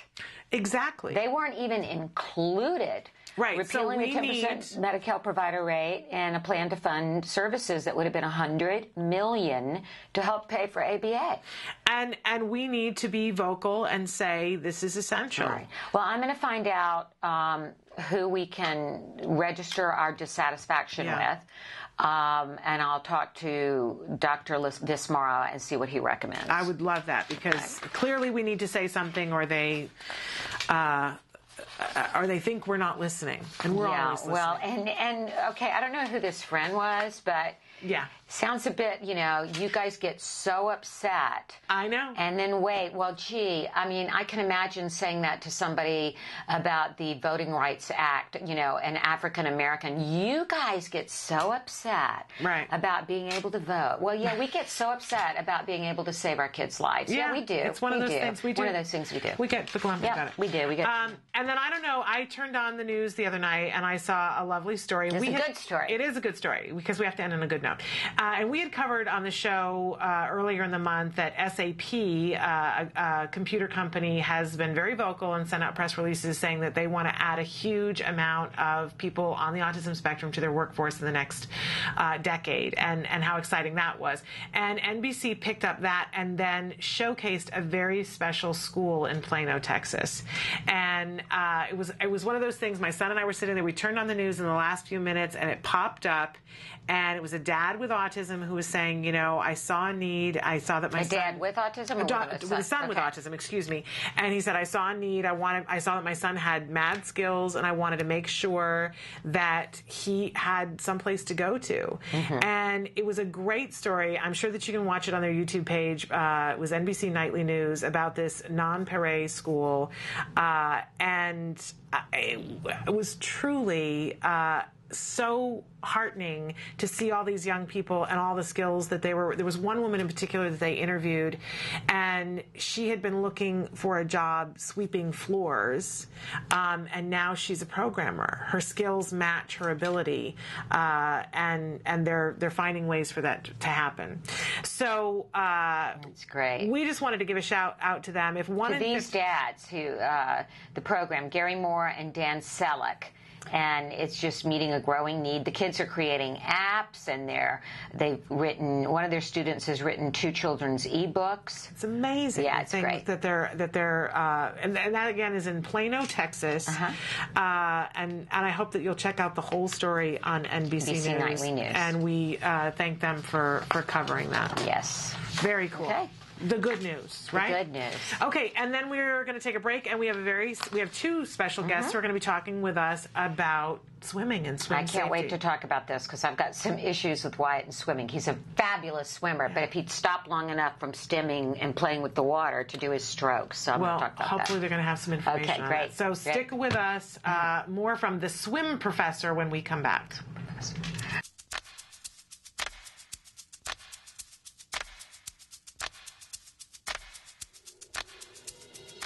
I'm Shannon Penrod, and we are here at the Gluten Free Expo. We're really excited about it. Can't wait to give you a look at all the tasty things there are to try. We are here at the Breads from Anna booth. You have been helping my family for a long time. So first of all, tell us a little bit about how this came to be. Okay, well, I was diagnosed at age 16 with type 1 diabetes. And then in my 30s, I got celiac disease. And a lot of the products that existed at that point just weren't working for me. So I made my first mix, which was gluten, soy, rice, and nut-free. And then my sister was diagnosed with celiac, and she has Hashimoto's, so she can't digest lactose. And she was allergic to corn. So I made a mix for her, and I had these 2 little mixes on my website, and then the autism community started reaching out to me for a yeast-free mix. And then my nephew was diagnosed with autism. So we have stuck to really trying to make our products as free as possible of the top 8 allergens. We're free of so many of those trigger foods that they work well for these kids. And the bean flours we use are pre-soaked, so they're easier to digest. And it tastes good. That's the most important thing. It tastes really good. And I truly believe there's healing that happens from the pleasure that you get from eating, and I want people to feel that they're not making a sacrifice by having to be on a special diet. Where can people get them? There is a store locator on our website, so you can check that out. And we encourage people to ask stores to bring it in if they have a store they like to shop at that we're not in. We are here right now at the Bob's Red Mill Natural Foods booth. You know, you've heard me talk about them on the show before. I love them. The 2 hot items are coconut flour and almond flour. They're just rocking because they please a lot of audiences. They've got the gluten-free. They please the paleo. They're not grain, so they can please a lot of audiences. And as far as the mixes, you know, we're always the pizza crust, the cornbread, and then our oats are still just right up there. So, and we have over 100 products now that are certified gluten-free. So we're trying to please all audiences with that. We are here at one of the most popular booths, the Udi's booth. Tell us some of the things that might be good for a GFCF diet. Perfect. So all of our products, with the exception of the cookies and the brownie bites, are milk-free, casein-free, and they're made in separate, dedicated facilities. So basically anything here other than cookies and brownie bites is good. For kids, the granola, because it's chocolate. And then we have things like double vanilla muffins that can double as cupcakes. And if you can do like a sugar-free frosting, milk-free frosting, then it's even better. We are here with the author of Gluten is My and a very incendiary title. Well, when I was diagnosed with celiac 2.5 years ago, my initial reaction was, "What? Are you serious that I can no longer eat a major food group?" It blew my mind, and everywhere I looked, I found inspirational, yay, yay, and I was like, this will not do. And I instantly started my blog, Gluten is My out of total craziness, and it developed into a book. The subtitle of it is Rants, Recipes, and Ridiculousness for the Gluten-Free. So a little bit of everything then, stories and recipes. Yes, it's personal stories. It's a guide on how to get through this time in your life. It's also, there's information if your child is diagnosed, there's travel information, and there's also a chapter on the future of gluten-free and what it means for all of us that are suffering through a lack of donuts. We are here at the Enjoy Life booth. Tell us about what Plentals are. We just tried it, and it rocked our world. Well, Plentals are a lentil-based snack, and the great thing about Plentals is 3 of the 4 flavors are dairy-free. So there's no gluten, there's no casein. All of our products are gluten-free and free of the 8 common allergens, which means they're free of egg, dairy, wheat, soy, peanut, tree nut, fish, and shellfish. But it's not the only product that you guys have. You have a wide range of products that you guys carry, right? That's right. We make 38 different products. Again, everything that we make is certified gluten-free as well as free of the 8 common allergens. So the great thing about Enjoy Life is when you see the Enjoy Life red logo on any package, you know it's safe, and you know it's safe for everybody. And, a lot of people ask us, well, how do you make it taste so good? Because if it doesn't taste great, no one cares. And so we like to tell them it's a little bit of magic, it's a whole lot of love that we're able to do this and replicate all these different flavors. So, for instance, we have a brand new line of decadent bars, which are s'mores, cinnamon bun, cherry cobbler, and chocolate sun butter. And again, all free of the 8 common allergens. The other thing with all of our products, they're all verified non-GMO. So we have the most gluten-free products that are verified non-GMO by the Non-GMO Project. For more information about a healthy, tasty, gluten-free diet, make sure to watch our cooking segment, What's Left, co-sponsored by Taka. Welcome back to Let's Talk Autism with Shannon and Nancy. We mentioned that we were going to have a couple of experts with us talking about swimming, and joining us via Skype, we have Jim Reiser, who is otherwise known as the Swim Professor, and he is the Executive Director of Swim Lessons University. And we also have Vi Hendley, who is an autism specialist from Richland One, South Carolina School. So, Jim and Vi, welcome to Autism Live and Let's Talk Autism with Shannon and Nancy. Sure, thanks for having us. Thank you. Now, I want to know how you began teaching children with autism spectrum disorders how to swim. Well, for years, we did not. For many years, we would get phone calls from parents asking us if we taught children with autism, and we just didn't feel comfortable, let alone qualified, to do it. And always felt bad, terrible that we didn't feel comfortable or qualified to do it. And in 2006, 2007, our local school district, the one that Vi works for, contracted my local swim school to teach all of their second graders, about 2,000 children. And of course, we had children with autism. And that's how Vi and I met. Within months from when we first met, Vi and I started writing and working on, eventually producing this DVD for swimming teachers on how to teach children with autism more effectively. Okay, well, this brings up great. that's awesome. First of all, that they had that program, but it brings up a question for me, and we get this question a lot here. Is there a difference in teaching a child how to swim if they're on the autism spectrum? Are there different techniques that you use? Well, surely, I think good teaching is good teaching, and when in teaching swimming, swimming is broken down into smaller steps, which is what you would do for any child and also for a student with autism. You use the same methodology of modeling, prompting, and reinforcement, and I think probably in that, short, concise directions might be a slight modification, and teaching it right the first time, not to go back and correct mistakes, but to teach it right the first time so that they learn it correctly. And one of the things that Vi always talked about was knowing there's such a wide spectrum, and they're so different. You have differences from one child to the next. Being able to have a profile on that child. And so she and I then went to work, and she did most of the work, and she developed this student learning assessment, which we make available on our website. It's just $5, unlimited downloads. But what we do at our local school is any parent that signs their child up for lessons that has autism, we email them that form. And so that we get that to the instructor before they start teaching.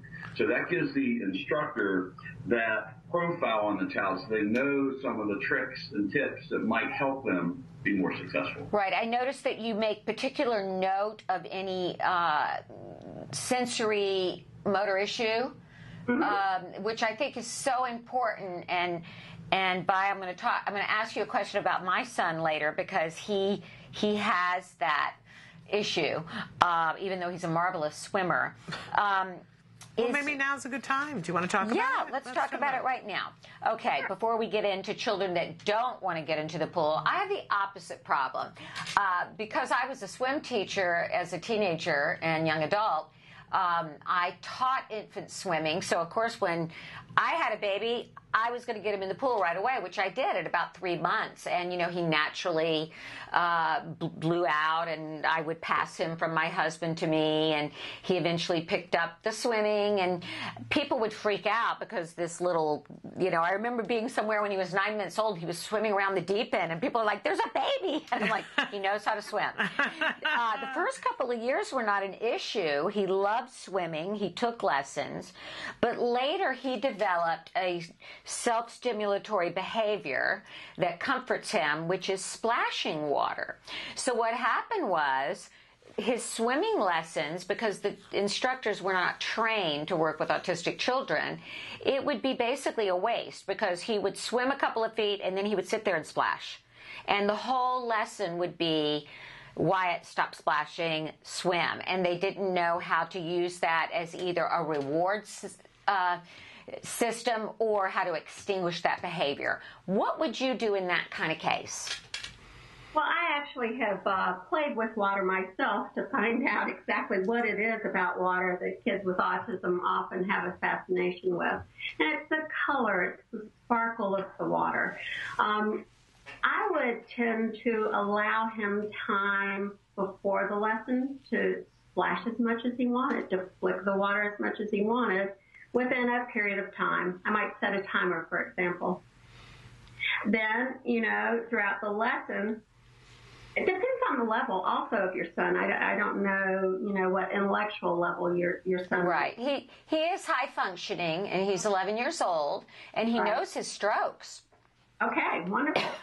Well, then it's just a matter of, if you do your swim lessons, then you can have time with your water. Or having water play scheduled throughout his day. So he can have times where he can enjoy that it's appropriate, but it is not an appropriate time to do it while you're swimming for your son. Right.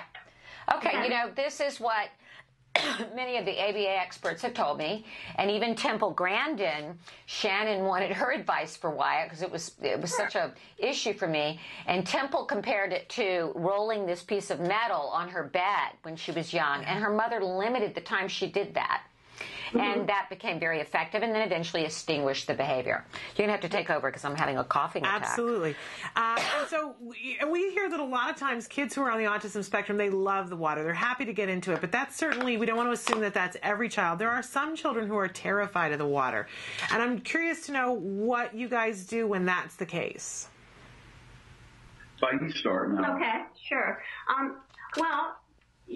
What I would do is have systematic desensitization. The ABA folks will know what that means. But essentially, just gradually increase the exposure to water for the child. So you may start outside the pool fence, and then you gradually move in, doing fun things, and eventually get into the water.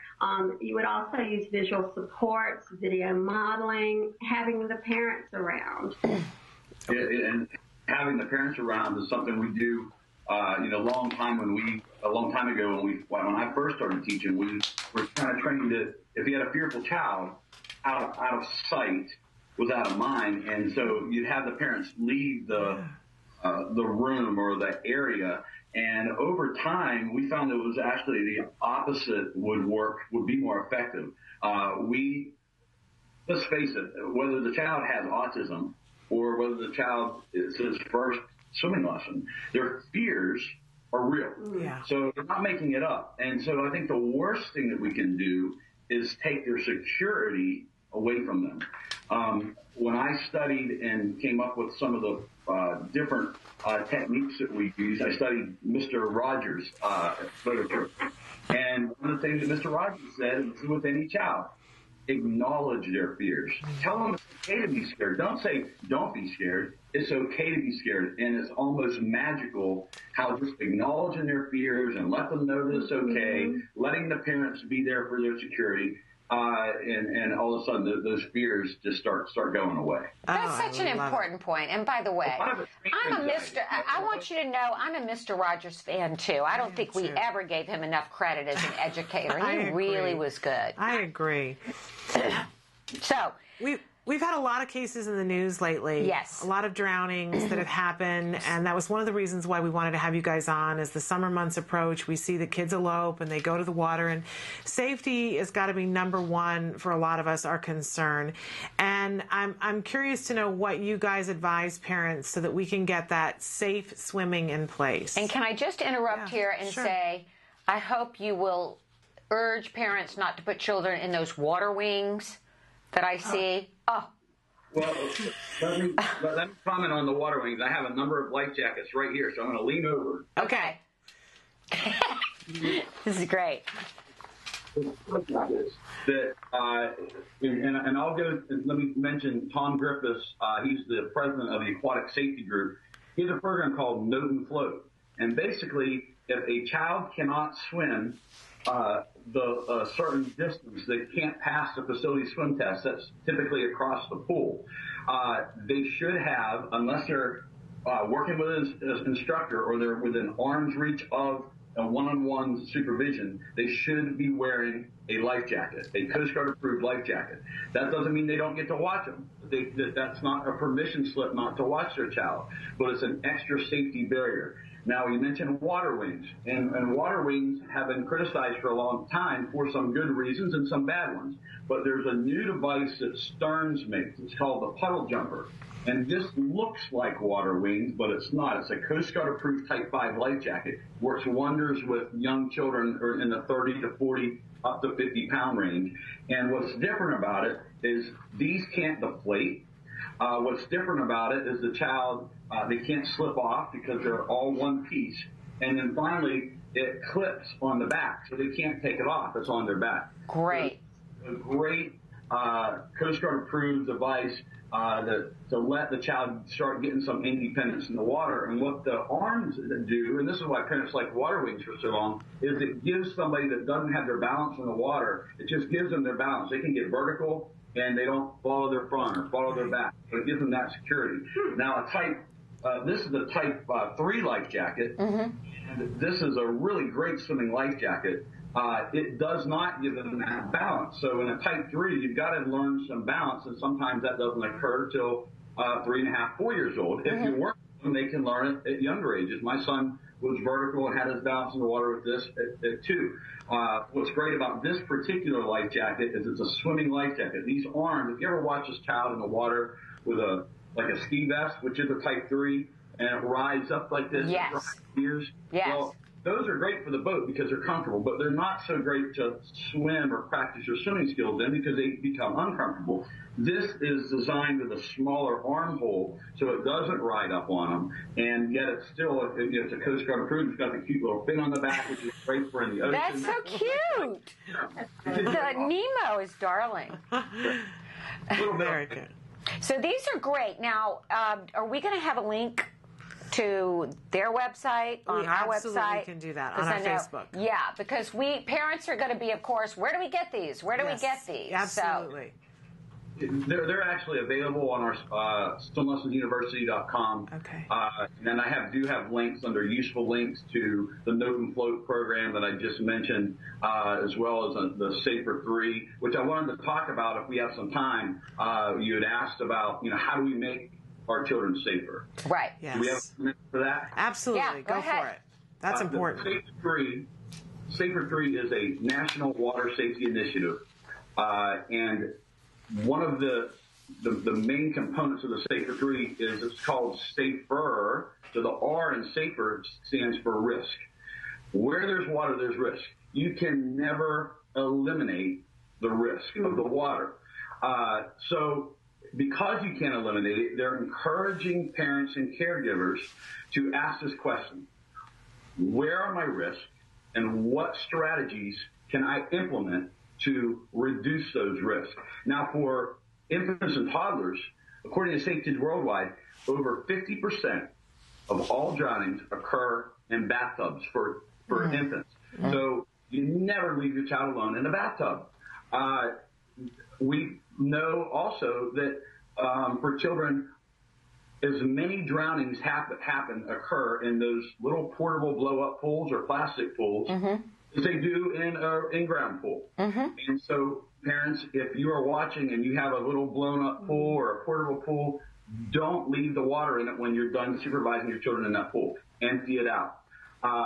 Over 50% of all drownings for children ages 3 to 5 occur in residential pools.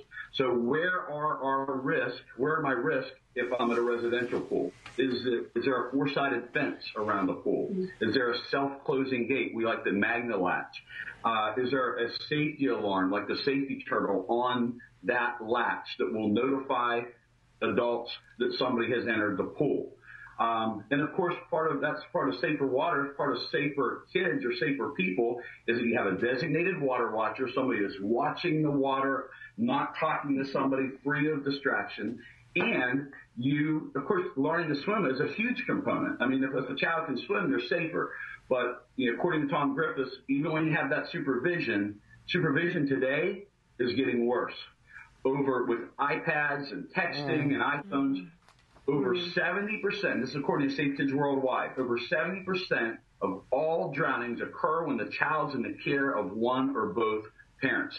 In 75% of those cases, the child was missing for less than 5 minutes. You know, I have to say, Jim, this really hits home for me because I know a family here in the Los Angeles area where the grandmother ran into the house for picking up the phone, and when she came back, her grandson was at the bottom of the pool, and thank God that child survived, but it was a really horrific, lots of, they thought he might be brain damaged for life, and thank God he's not.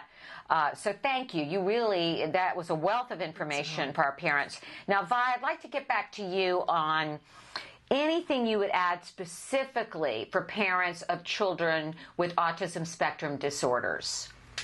Regarding safety. Regarding safety. Sure.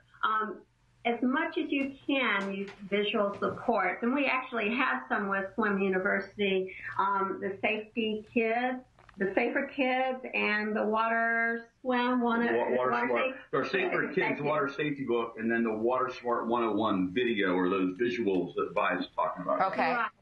And also to practice with your children around the water. And they're also, children with autism are extremely rule bound. So if in a social script or a checklist, they learn the rules. And by learning the rules, I mean someone has taught them the rules, not just given them a book to look at or to read or to watch a video, but to actually practice and learn the skill. Oftentimes they won't forget that and they will follow that rule. They're rule bound. Okay. And so I would suggest that. You're right, because social stories, as we know, work very well with our children. And you might make up a social story and then translate that into a set of rules. So that's all great advice, too. You all are doing a great service for our kids. Are you around the country? Is this program around the country, or do we all have to move to South Carolina, which is beautiful, by the way? No, you're welcome to come to South Carolina and visit any time. But no, Swim Lessons University is a relatively new Learn to Swim certification agency for swim instructors. And our Swim Lessons University certified programs are now in 29 we just hit 30 states, and we're even in 9 different countries. Okay. And are they all equipped to deal with children on the autism spectrum? They all have these resources, yes. They do. Okay. Well, I want to be in touch with you later because I'm the Executive Director of Autism Care and Treatment Today, and we have a safety program where we provide fencing and tracking devices and other things. So I think this might be a great component to that. So I'll be back in touch with you to see if there's ways we can work together to get this resource on our website. That's a wonderful thing. And then for people who want to talk with you further, whether they want to get certified or they're in the South Carolina area, they just have questions, what's the best way to get a hold of you? And Emily's going to put up your website again, but I see you've got a toll-free number. We do. They can visit our website. My email link is right there on the website, and our toll-free number is 1-866-498-SWIM or 7946. So. Okay, once again, 1-866-498-SWIM. So, we are so happy that you joined us today, Vi and Jim, because it is that time of year, and we know there are far too many tragedies out there with all children, but particularly children on the autism spectrum. So we want to commend you for working together, and you seem to both have such a passion for this. So thank you very much for appearing on our show today. It's our pleasure. Thank you. Absolutely. All right, have a great day. We're going to take a quick break, and we're going to come back to talk about a couple of quick fun things before the end of the show. So stick with us.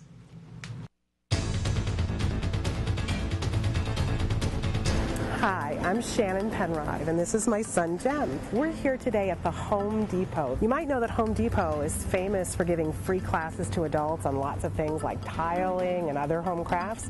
Well, they also have free classes for kids as well. It's called the Kids Workshop. We love doing that, don't we, Jem? Yeah. It's cool. So come on inside with us and let's do a craft. Yay.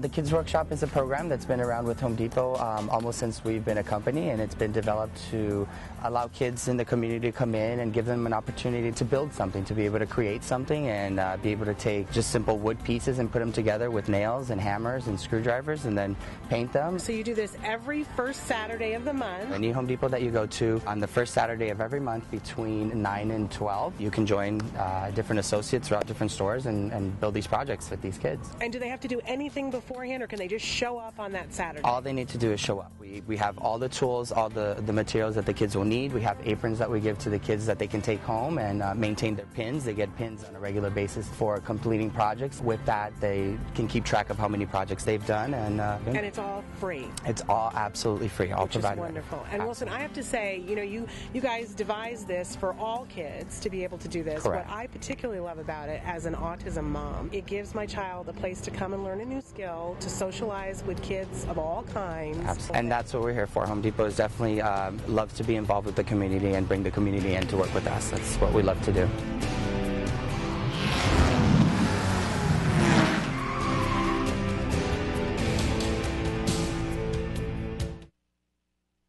Welcome back to Let's Talk Autism with Shannon and Nancy, and we are very proud to be holding a bottles of Puritas Organic Gold water.